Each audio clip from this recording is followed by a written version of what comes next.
नमस्कार, मैं शंभुनाथ गुप्ता और आपने देखना शुरू कर दिया है न्यूज ऑफ नेशन।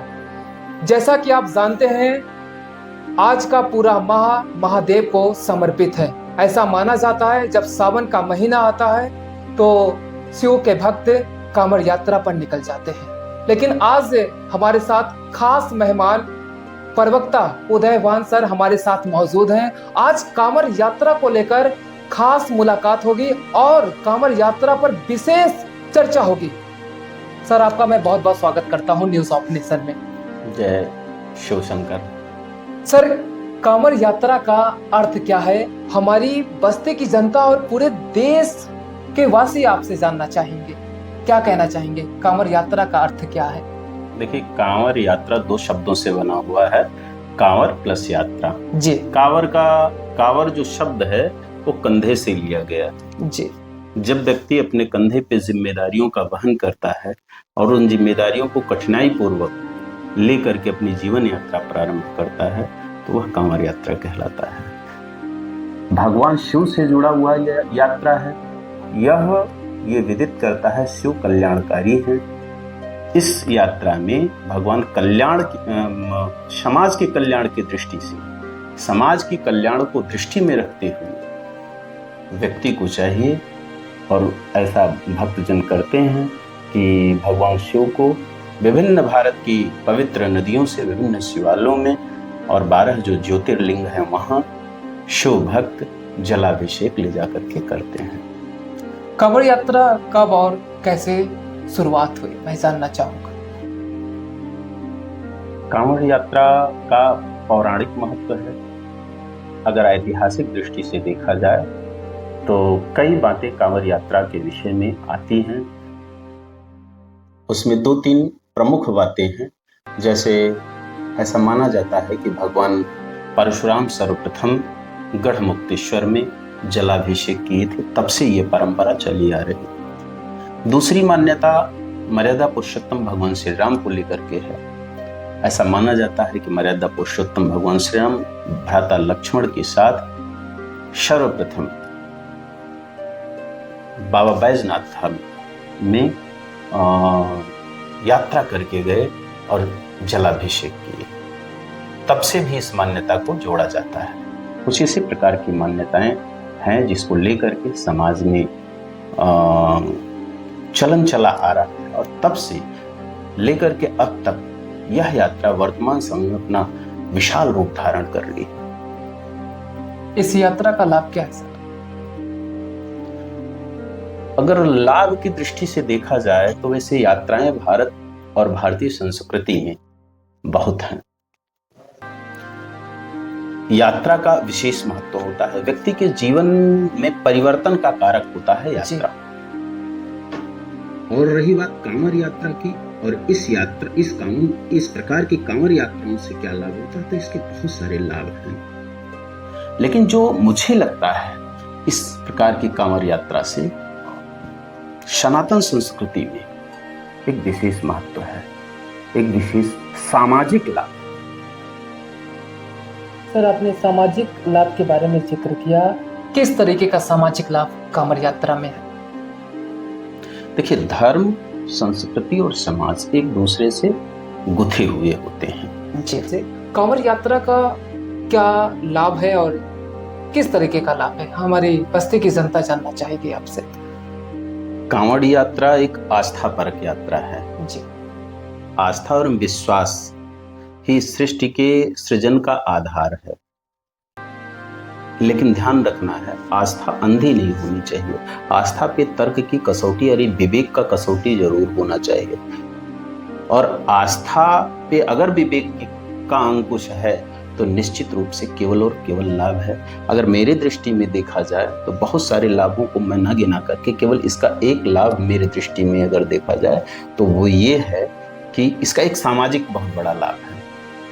सामाजिक लाभ, किस तरीके का सामाजिक लाभ है कांवड़ यात्रा में? देखिए, भारतीय संस्कृति मूल रूप से, खासतौर से सनातन संस्कृति मूल रूप से बड़ी ही सरल रही है। जटिलता का यहाँ कोई प्रश्न नहीं रहा है। इतनी सरल रही है कि जिस देवी देवता को आप चाहो, जिस चीज को चाहो, उसको अपना इष्ट बना लो, उसको अपना लक्ष्य बना लो। यहाँ कोई कर्मकांड, कोई जटिलता, कोई कॉम्प्लेक्सिटी नहीं थी।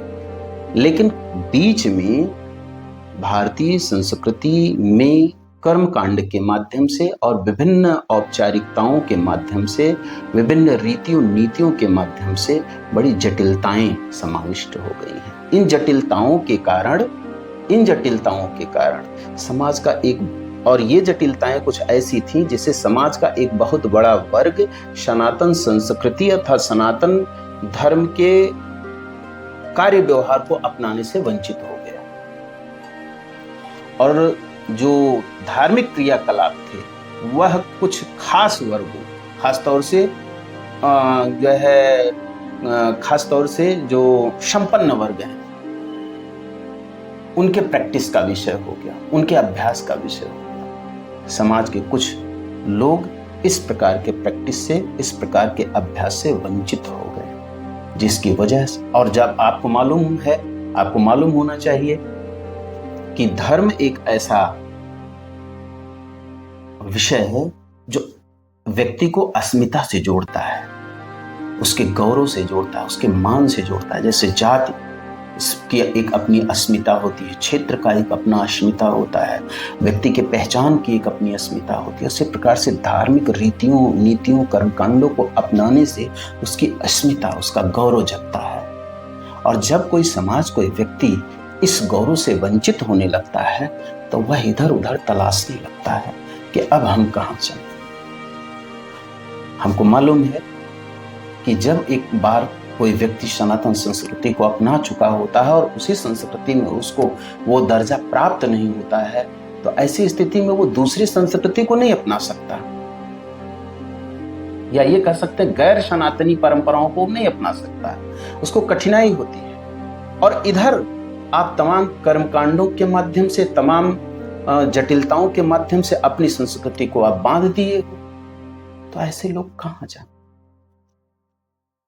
मुझे जो दिखाई दे रहा है, समाज के ऐसे लोग जो इस प्रकार से अपनी धार्मिक रीतियों और कर्मकांडों को करने से वंचित हो गए थे, कांवड़ यात्रा में इस प्रकार का कोई जटिलता आपको दिखाई नहीं देता है। ना तो किसी कर्मकांड की आवश्यकता है, ना तो किसी मंत्र उच्चारण की आवश्यकता है। सिंपली आपको कांवड़ धारण करना है और एक भगवा वस्त्र पहन लेना है, यात्रा पे निकल जाना है। कोई पूछने वाला नहीं है आप किस वर्ग से हो, किस समाज से हो, कौन सा मंत्र पढ़ के आए हो, कब ये मंत्र पढ़ा जाएगा, कब नहीं पढ़ा जाएगा। हर प्रकार के कर्मकांड से मुक्त है।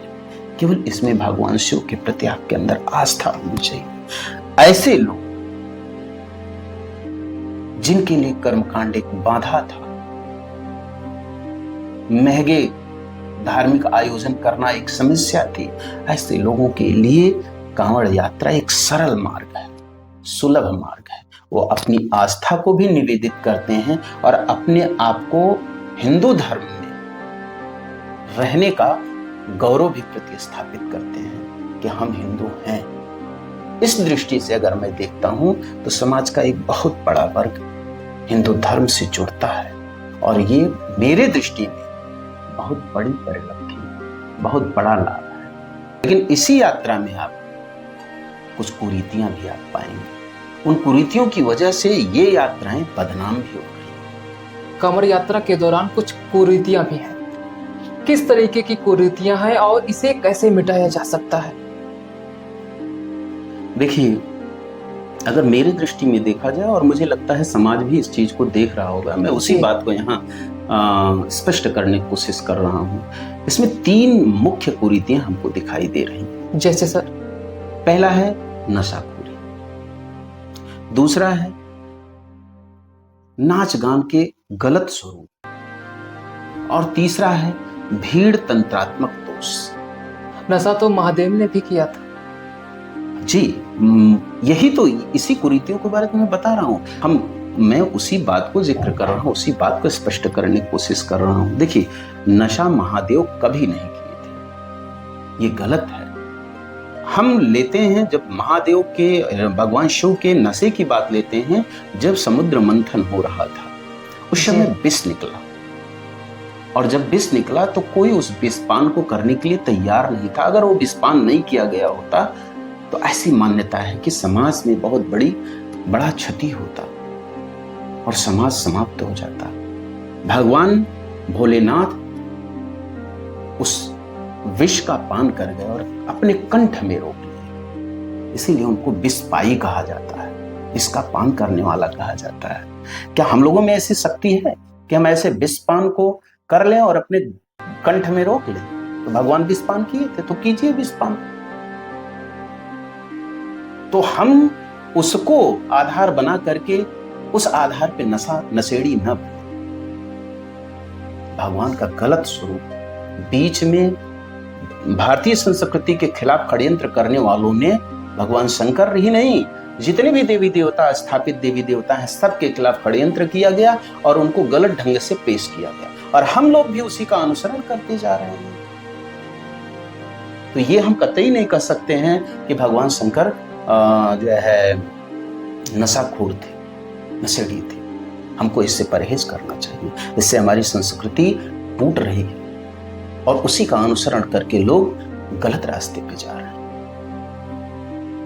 तो कांवड़ यात्रियों को जो नशा करते हैं उनको आखिर क्या करना चाहिए? उन्हीं से तो इनको प्रेरणा मिलती है। कांवड़ यात्रा में जो लोग जाते हैं उनको यही पता है भगवान शिव ने विषपान किया था और हमें भी इस तरीके के काम करने चाहिए तो महादेव प्रसन्न होंगे, ऐसा कांवड़ यात्रियों का मानना है।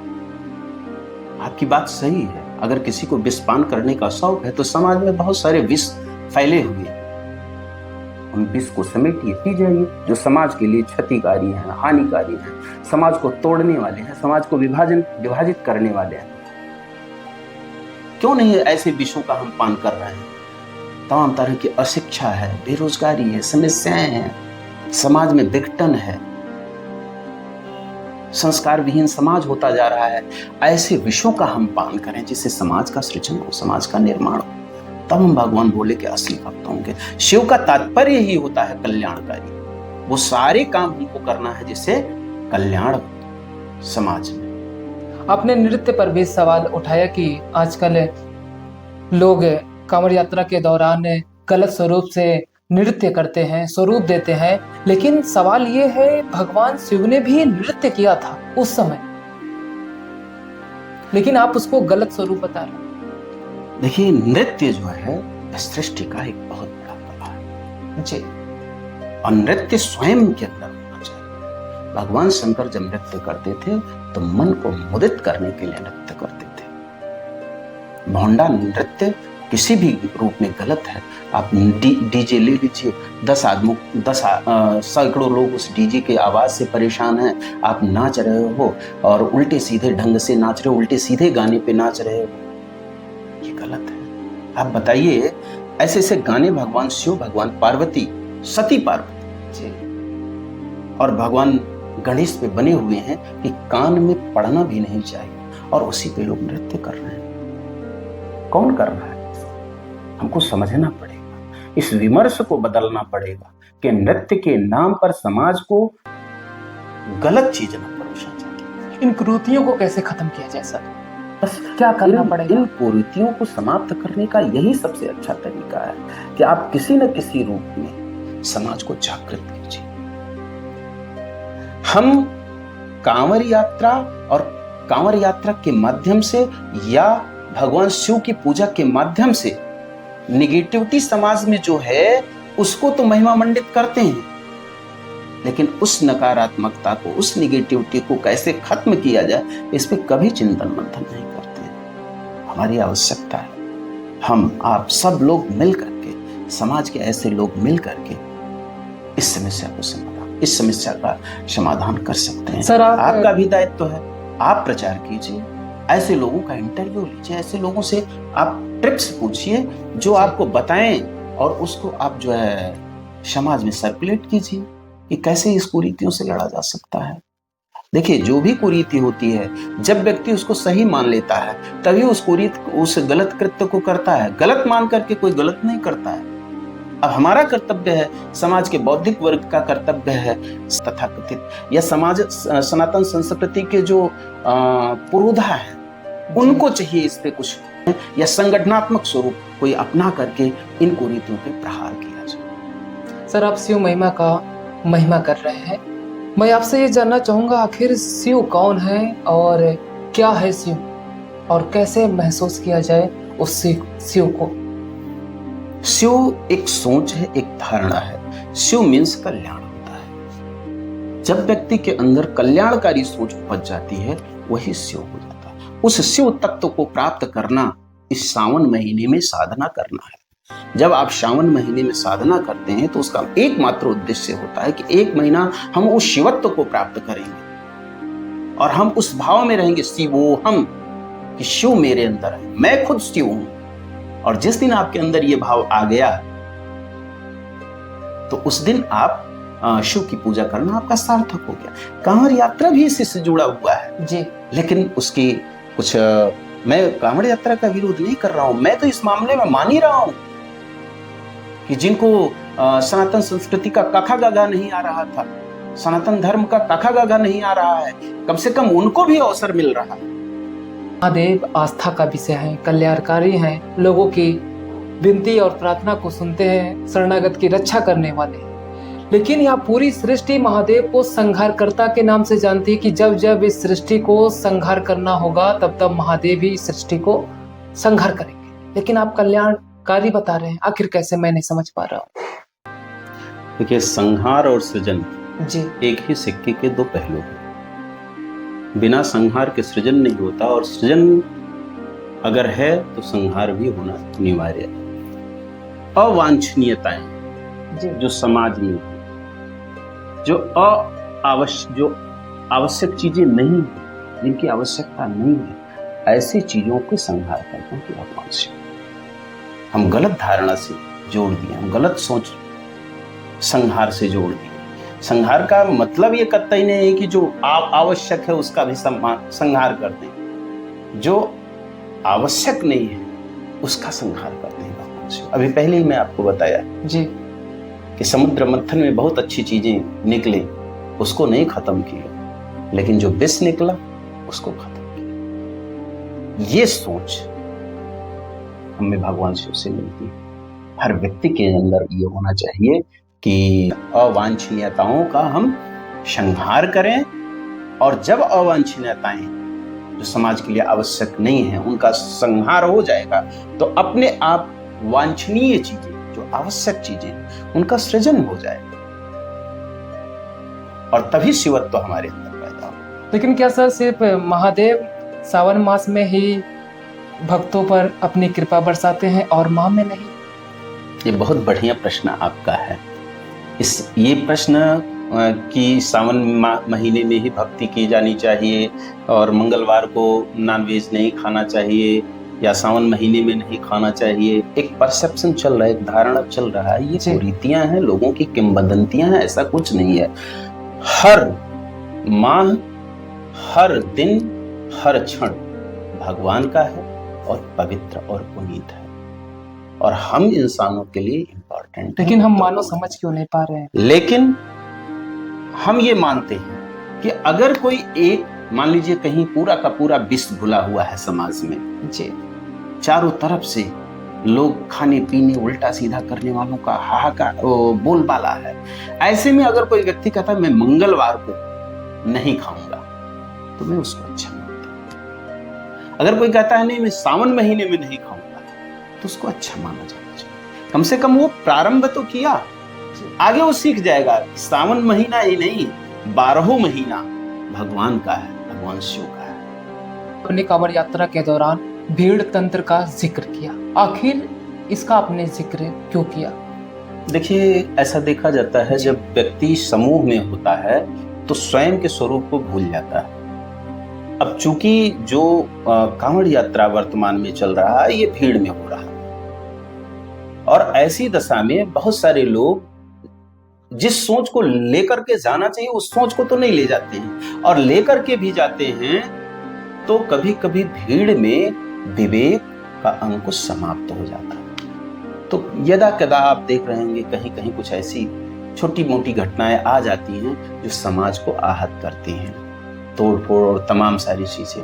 हमको उससे बचना चाहिए और ये इससे आप तब परहेज कर पाएंगे जब कोई भी कांवड़ यात्री स्वयं को भीड़ का हिस्सा ना माने, वह स्वयं को शिव का हिस्सा माने, स्वयं के अंदर शिवोहम के भाव को रखे कि मैं ही स्वयं शिव हूं। इसके लिए हर कांवड़ यात्री को अधिक से अधिक मौन रखने का कोशिश करना चाहिए। और जब मौन रहेगा तो स्वयं के बारे में सोचे, भीड़ का हिस्सा नहीं बनेगा। उसी भीड़ का ओट लेकर के, आड़ लेकर के तमाम सारे लोग जो इस प्रकार की यात्राओं के वर्तमान में राजनैतिक दृष्टि के कारण विरोधी हैं, उसका दुरुपयोग भी करते हैं। उसको लेकर के सनातन संस्कृति को भी बदनाम करते हैं, हिंदू धर्म को बदनाम करते हैं, कांवड़ यात्रियों को बदनाम करते हैं। हम सम्मानित कांवड़ यात्रियों से निवेदन करेंगे, आग्रह करेंगे कि भीड़ का हिस्सा न बने। ये पूरी धरती आपकी है, पूरा भारत नहीं, पूरी धरती आपकी है। हर धरती के हर कण कण का सम्मान करें। कहीं ऐसी कोई गतिविधि न दिखाई दे जिससे आपको बदनाम। लेकिन आप भीड़ तंत्र की बात कर रहे हैं। देश का हर व्यक्ति महादेव को समर्पित अपने आप को मानता है, लेकिन अगर एक एक व्यक्ति महादेव को कांवड़ यात्रा के दौरान जल उठाकर शिवालय में जाएगा तो भीड़ तो रहेगी सर। भीड़ को कैसे खत्म किया जा सकता है? हम तो वही तो आपसे बता रहे हैं कि शरीर संख्या की दृष्टि से भीड़ रहेगी, लेकिन सोच की दृष्टि से भीड़ नहीं होना चाहिए कि हमारे साथ फला हैं इसलिए हम ये काम कर देंगे, हमें कोई बोलने वाला नहीं मिलेगा। हमको वहां स्वयं अकेले रहना है, क्योंकि शिव से साक्षात्कार आपका होना है ना, तो शिव से स्वयं इंडिविजुअल बात होगी, ना कि ये होगी कि हमारे गांव वाला भी हमारे साथ में है, भगवान आपके साथ आया है, हमारा पड़ोसी आपके साथ आया है, हमारा जो है भाई और रिश्तेदार आया है। जब भी भगवान के साथ किसी का साक्षात्कार होता है, बात होता है, तो वो इंडिविजुअल होता है। आपको महसूस करना, आप भीड़ में रह करके स्वयं को अकेला महसूस करें, तब ये भीड़ तंत्र की जो समस्याएं हैं ये समाप्त हो सकती हैं। नहीं तो समाज के विघ्नकारी तत्व आपको रोकने के लिए विभिन्न प्रकार के षड्यंत्र, गीध दृष्टि लगाए हुए बैठे हुए हैं, कैसे आपको बदनाम किया जाए। और उसका एकमात्र तरीका यही है कि आप भीड़ का हिस्सा मत बनिए। कोई ऐसा कृत्य न होने दीजिए अपने उस समूह के द्वारा जिससे बदनामी। वर्तमान में अगर आप ईमानदारी से देखें तो लोगों को लगता है कि वास्तव में कांवड़ियों को राजनीतिक प्रश्न है, या ये कह सकते हैं शासन सत्ता का सकारात्मक प्रश्न है, जो कि संविधान संगत है। संविधान में धर्म को सकारात्मक सहयोग देने का प्राविधान है। फ्रांस नहीं है, फ्रांस में धर्म के प्रति नकारात्मक दृष्टिकोण है, लेकिन भारतीय संविधान में धर्म के प्रति सकारात्मक दृष्टिकोण है। अब इतने दिनों से दबा, कुचला, वंचित, जिसके प्रति उपेक्षा का भाव बुद्धिजीवियों के दिमाग में रहा, अब जाकर के थोड़ा सा एक जागृति का भाव आया है। ऐसी दशा में वो बुद्धिजीवी जो हिंदू धर्म को गलत ढंग से एक्सप्लेन करते थे, आज वो वही कार्य फिर कर रहे हैं और इसको धार्मिक, इन कांवड़ यात्रा को धार्मिक चोला पहनाने की कोशिश कर रहे हैं। वो क्या नाम है, राजनीतिक चोला पहनाने की कोशिश कर रहे हैं। और जब कहीं कांवड़ यात्री कुछ अनचाहे ढंग से गलत कार्य कर देता है तो लोग उसका प्रोपोगंडा करते हैं। इसलिए कांवड़ यात्री ही नहीं बदनाम होते हैं, सनातन संस्कृति और हिंदू धर्म बदनाम होता है। इसलिए भीड़ तंत्र से बचना आवश्यक है, नशाखोरी से बचना आवश्यक है, गलत ढंग से डांस और डीजे से बचना आवश्यक है। आप राजनीति का उल्लेख किए कांवड़ यात्रा में, और इसका क्या तात्पर्य है? आखिर क्यों राजनीति की चश्मे से आप देख रहे हैं? देखिए, भारतीय संस्कृति और खासतौर से सनातन धर्म के जितने भी कर्मकांड हैं, विगत कई 100 वर्षों से इसको बदनाम करने के लिए, सप्रेस करने के लिए, दबाने के लिए, दमन करने के लिए, तोड़ने के लिए बहुत सारे षड्यंत्र हुए हैं। बुद्धिवादियों द्वारा, तथा कथित बुद्धिवादियों द्वारा तमाम सारे षड्यंत्र हुए हैं। वर्तमान समय में भारतीय संस्कृति के प्रति और खासतौर से हिंदू धर्म के प्रति लोगों के अंदर एक उभार पैदा हुआ है, और इसमें दो राय नहीं है कि जो सभ्यताएं होती हैं, संस्कृति होती हैं, शासन सत्ता का प्रभाव जरूर रहता है। बिल्कुल, शासन सत्ता के प्रभाव के कारण ही हम हिंदू धर्म का दमन भी देखें और शासन सत्ता के कारण वर्तमान समय में उभार भी दिखाई दे रहा है लोगों के अंदर। जब हम इसी हिंदू धर्म को लेकर के ग्लानि भाव महसूस करते थे, वर्तमान समय में आज हिंदू धर्म के कर्म कांडों को अपनाने तथा उसके कृत्यों को करने से लोग स्वाभिमान और गौरव महसूस करते हैं। हमारे यात्रियों को जो राजनीतिक दृष्टिकोण से देखते हैं, राजनीतिक चश्मे से देखते हैं, ऐसे लोगों को आप क्या संदेश देना चाहेंगे? क्योंकि आजकल देखा जा रहा है, देश में किसी भी प्रकार का कार्य होता है उसे राजनीति चश्मे से देखा जाता है। देखिए, कांवड़ यात्रियों को राजनीतिक चश्मे से न देखा जाए। ये जो कांवड़ यात्रा है धर्म की अस्मिता को टच करता है, बिल्कुल धर्म की अस्मिता को छूता है। और ऐसे लोग जो अपना धार्मिक कृत्य करना चाह रहे हैं, खुले मन से करना चाह रहे हैं, बिना किसी कठिनाई और बाधा के करना चाह रहे हैं, उनको करने देना चाहिए। उस पर अनावश्यक टीका टिप्पणी नहीं करना चाहिए। आपके घर परिवार में अगर इस तरह के लोग हैं जो गलत कर रहे हैं, उनको समझाइए, बुझाइए। वो भी हमारे एक समाज के अंग हैं, हिस्सा हैं। हम नहीं कर पा रहे हैं तो इसका मतलब कि क्या नाम है, वो गलत नहीं। तो इस तरह की प्रवृत्तियों से बचना चाहिए। ऐसे लोग पूर्वाग्रह से ग्रसित हैं, इन लोगों को इससे बचना चाहिए। सर, शिक्षा जरूरी है या फिर कांवड़ यात्रा? देखिए, दोनों अलग अलग चीजें हैं। अब मैं आपको बता दूं, आप कह रहे हैं कि शिक्षा जरूरी है, कांवड़ यात्रा जी, शिक्षा भी आवश्यक है, कांवड़ यात्रा भी आवश्यक है। मैं पहले ही बताया कि कांवड़ यात्रा आस्था का विषय है। तुलसीदास जी की कहे हैं कि जड़ चेतन गुण दोष में विश्व कीन करतार। ये तुलसीदास जी का कथन है। अगर उनको ना माने तो ऐसे भी हम मान सकते हैं कि सृष्टि की रचना जड़ और चेतन दो चीजों से हुआ है। ठीक इसी प्रकार से आप शरीर में देखिए तो आस्था और तर्क से आपके शरीर का निर्माण हुआ है। ये हृदय में आस्था पैदा होता है। प्रेम, न्याय, दया, करुणा हृदय का उत्पाद है। और ऊपर आपका मस्तिष्क बैठा हुआ है जो तर्क देता है। आपके दिल में आया कि इस आदमी का पैसा मुझे लूट लेना चाहिए, इस आदमी का गला दबा देना चाहिए, ये काम हो जाता तो बड़ा अच्छा था, ये मर्सिडीज मुझे मिल जाती तो बड़ी अच्छी थी, ये पद मुझे मिल जाता तो बड़ा अच्छा था। ये आपके हृदय में पैदा होता है। लेकिन यहाँ आपका उस हृदय रूपी उद्गार को फिल्टर करने के लिए दिमाग बैठा हुआ है, विवेक बैठा हुआ है। विवेक से आप उसको फिल्टर कीजिए, छानिए कि वो सही है कि गलत। तो दोनों चीजें, एक तो पैदा होने वाला भी सही है और उसको फिल्टर करने वाला भी सही है। दोनों की आवश्यकता है। आस्था मनुष्य की मूलभूत आवश्यकता है। अब उस आस्था पर विवेक का अंकुश होना चाहिए। इसलिए कांवड़ यात्रा अलग चीज है, शिक्षा अलग चीज है। आस्था जो है व्यक्ति को सृष्टि की व्यवस्था के प्रति समर्पण का भाव दिखाता है, श्रेष्ठता के प्रति समर्पण का भाव दिखाता है, रास्ता दिखाता है। और जो विवेक है, जिसको आप एजुकेशन कह लीजिए, शिक्षा कह लीजिए, शिक्षा आपको उस आस्था को और पैना करने के लिए, आस्था में जो अंधापन है उसको परिष्कृत करने का काम करता है शिक्षा। तो जितना आवश्यक शिक्षा है उतनी ही आवश्यक आस्था है।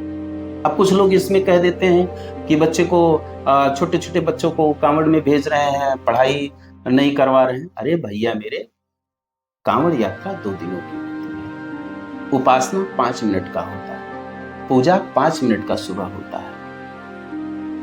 तो अगर आप बुद्धि को खुराक देना चाह रहे हैं इस एजुकेशन के माध्यम से, तो चेतना को, आत्मा को खुराक कौन देगा? आपके हृदय को खुराक कौन देगा? आस्था से हृदय को खुराक मिलता है। अगर आप गंगा जल ला करके और किसी शिवालय पे चढ़ा देते हैं, आपको तृप्ति मिलती है, तो उससे आपकी कार्य करने की दक्षता में वृद्धि होती है, क्षमता में वृद्धि होती है। दोनों के अंतर को समझिए, घालमेल मत कीजिए। वो महामूर्ख है जो कहते हैं कि शिक्षा आवश्यक है और जो है कांवड़ यात्रा आवश्यक नहीं है। लेकिन कांवड़ यात्रा के दौरान छोटे छोटे बच्चे गंगा जल ले जाकर के शिवालय में चढ़ाते हैं, लेकिन उनकी उम्र तो पढ़ने की है ना। उनकी उम्र पढ़ने की है तो वो 12 महीना पढ़ने की थोड़ी होती है।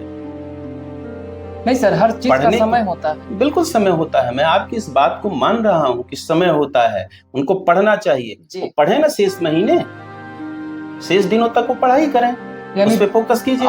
जितने लोग आलोचना करने वाले हैं आप बताइए कितने लोग सामाजिक संगठन चला रहे हैं बच्चों को पढ़ने के लिए, कितने लोग बच्चों की पढ़ाई के लिए प्रयास कर रहे हैं। वो लोग अपने बच्चों को बैठ के नहीं पढ़ाते हैं, आप पता कर लीजिए। वो सब लोग पूर्वा से ग्रसित होकर के हिंदू धर्म को बदनाम करने के लिए, हिंदू धर्म को खंडित करने के लिए ये सारे बात कहते हैं।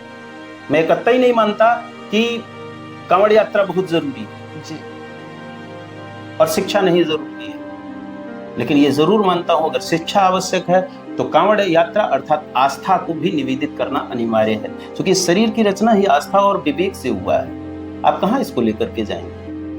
लेकिन जिस दिन आपके अंदर से आपकी आस्था, इस सृष्टि की व्यवस्था के प्रति आस्था खत्म हो जाएगी, उस दिन आप उच्छृंखल हो जाएंगे। दुनिया में जितने भी गंदे कृत्य हो रहे हैं जी, और जितने भी शातिराना कृत्य हो रहे हैं, कार्य हो रहे हैं, सब बुद्धिजीवियों के माध्यम से हो रहे हैं। अगर मैं गलत कह रहा हूं तो कहिए। लेकिन वहीं दूसरी तरफ देखा जा रहा है कि आज की युवा पीढ़ी माँ बाप का सम्मान नहीं करती है, लेकिन कांवड़ यात्रा में जाना चाहती है। आपकी बात ये सही है, और ये जो स्थिति पैदा हुआ है समाज में, माँ बाप का सम्मान नहीं करते हैं, आस्था के पतन का कारण, आस्था के पतन के कारण ये पैदा हुआ है। जब वो राम की कहानी सुनेंगे, राम के प्रति, राम के कर्तृत्व और चरित्र के प्रति उनके अंदर आदर्श पैदा होगा, आस्था पैदा होगा, तो हर बच्चा राम बनना चाहेगा। व्यक्ति श्रवण कुमार की कहानी को सुनेगा कांवड़ यात्रा के माध्यम से, क्योंकि वो भी कांवड़ यात्रा निकाले थे, अपने बुजुर्ग माँ बाप को तीर्थाटन करवाए थे, तो उसके अंदर अपने माँ बाप के प्रति श्रद्धा नहीं पैदा होगा। तो इस प्रकार से जब श्रद्धा के मूल को ही आप काट देंगे, श्रद्धा का मूल है धार्मिक क्रियाकलाप, और जो स्वतंत्र सोच से धार्मिक क्रियाकलाप को, विवेक का नियंत्रण करके धार्मिक क्रियाकलाप, उससे श्रद्धा पैदा होता है, और श्रद्धा ही व्यक्ति को, उसके बुद्धि को संचालित करता है, बुद्धि श्रद्धा को संचालित करती है, तब व्यक्ति पूर्ण होता है। जब दोनों का समन्वय होता है तब व्यक्ति पूर्ण होता है। हम एकांकी दिशा में चल रहे हैं, आज का समाज एकाकी दिशा में चल रहा है। केवल शिक्षा, केवल शिक्षा। बताइए किसी समाज का भला केवल शिक्षा से हुआ हो? अमेरिका, वेस्टर्न कल्चर के जितने भी देश हैं, सब शिक्षा में तो आगे हैं। क्यों वृद्धाश्रम खुलते जा रहे हैं, क्यों बढ़ते जा रहे हैं? हमारे देश में भी तो वृद्धि हो रही है बिल्कुल, वृद्धाश्रम। ये तर्कवाद की देन है, जो धर्म पे इतना आघात पहुंचाया गया, और क्या नाम है, धर्म को गलत ढंग से एक्सप्लेन किया गया, उसका परिणाम। आप बताइए कितने ऐसे लोग हैं जो राम और कृष्ण के आदर्शों पे चलने के लिए रामायण और गीता को स्थापित किए अपने घर में। कितने घरों में इनकी पूजा होती है, लेकिन उनमें शिक्षा कम है, संस्कार जाते हैं सर। तो इसीलिए तो मैं कह रहा हूं कि जब आप अपने पूर्वजों, अपने हेरिटेज, अपने उन ऐतिहासिक महापुरुषों के बारे में पढ़ेंगे, श्रद्धा पूर्वक नतमस्तक होंगे, तभी तो आपके अंदर वो चीजें पैदा होंगी। आप केवल न्यूटन, आप केवल आइंस्टीन, आप केवल जो है इंजीनियर और वैज्ञानिक बनने की ही दिशा में केवल एजुकेशन को ही महत्व देंगे, तो आपकी आस्था तिरोहित होती जाएगी। और जब आस्था तिरोहित होती जाती है तो आप माँ को माँ नहीं मानते हो, एक महिला मानते हो। आप पिता को पिता नहीं मानते हो, एक पुरुष मानते हो। बहन को बहन नहीं मानते हो, एक लड़की मानते हो। तो जैसे दूसरे लड़की के साथ आप दृष्टि रखते हैं, दृष्टिकोण रखते हैं, वैसे आप अपने बहन के साथ रखेंगे, अपने माँ और पिता के साथ रखेंगे। इसी आस्था की कमी, या यूं कह सकते हैं पतन का दिन है कि आज अमेरिका में बैठा हुआ लड़का माँ बाप का अंतिम संस्कार वीडियो कॉल से कर दे रहा है। इसलिए हमारा इस समाज से निवेदन है कि अगर किसी भी रूप में आस्था आरोपित हो रहा है तो उसको थोड़ा सा सिंचित कीजिए। हाँ, ध्यान रखिए कि वो अंधी आस्था ना बनने पाए, लेकिन उलाहना भरे शब्दों से उस जन्मती हुई आस्था का हत्या मत कीजिए, उसको समाप्त मत कीजिए। हम ये नहीं कह रहे हैं कि कांवड़ यात्रा ही आस्था को जनरेट करने का एकमात्र माध्यम। तमाम सारे भारतीय संस्कृति में माध्यम है, और धर्मों में आस्था को पुष्पित और पल्लवित करने के बहुत सारे माध्यम हैं। आप वही रास्ता अपनाइए, तो जरूरी नहीं है कि आप कांवड़ यात्रा को ही अपनाइए। एक सावन का महीना महादेव के लिए समर्पित महीना माना जाता है, ऐसे में क्या कहना चाहेंगे जाने से पहले? देखिए, ये पवित्र माह माना जाता है, सावन माह। इस माह के एक एक क्षण का उपयोग साधना में खर्च करना चाहिए। शिव की महिमा, शिव के गुणों को गुणों का अध्ययन करना चाहिए और उसके के गुणों को आत्मसात करने का प्रयास करना चाहिए। वो जी। जीवन चरित्र का अंश बन जाए, जीवन चरित्र का अंग बन जाए। कैसे वो नीलकंठ बने, हम नीलकंठ कैसे नहीं बन सकते हैं, इस पे चिंतन होना चाहिए। कैसे वो तांडव करते हैं कुरीतियों के खिलाफ, हमको भी कुरीतियों के खिलाफ तांडव करना चाहिए। और खास तौर से मैं कांवड़ यात्री भाइयों और बहनों से मैं कहूँगा कि आप ऐसे विघ्नकारी तत्वों का मुंहतोड़ जवाब देने के लिए बस 3 चीज़ों पे नियंत्रण रखिए। किसी भी प्रकार का क्या नाम है, नशा ना करें कांवड़ यात्रा के दौरान जी। और किसी भी प्रकार के जो है गलत ढंग से नृत्य कार्य न संपादित करें और न तो भीड़ तंत्र का हिस्सा बने। आप बड़े सधे साधक की तरह जाइए, जलाभिषेक कीजिए, यात्रा संपन्न कीजिए, जिससे किसी को भी उंगली उठाने का अवसर न मिले। इसी में आपकी भलाई है, समाज की भलाई है और हिंदू धर्म और सनातन धर्म की भलाई है। ठीक है सर, आपने बहुत बेहद हमारे दर्शकों को ढेर सारी आज जानकारी दी। कांवड़ यात्रा पर आपसे चर्चा हुई विशेष। तो दर्शकों, मैं आपसे विदा ले रहा हूं। हमारी मुलाकात ठीक ऐसे ही अपडेट के साथ होगी। तब तक के लिए नमस्कार, जय हिंद, जय भारत।